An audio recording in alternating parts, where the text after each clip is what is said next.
kleine kater van Rosemarie de Vos.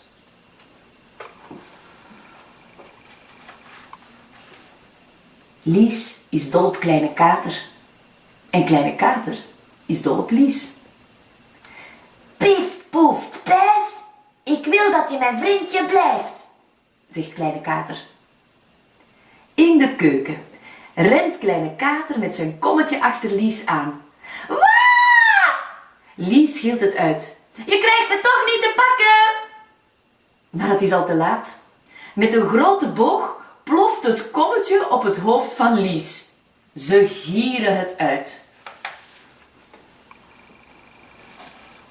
Ze gaan samen wandelen. Er springt een grote hond uit de struiken en die bijt kleine kater heel hard. Miauw! Krijst kleine kater.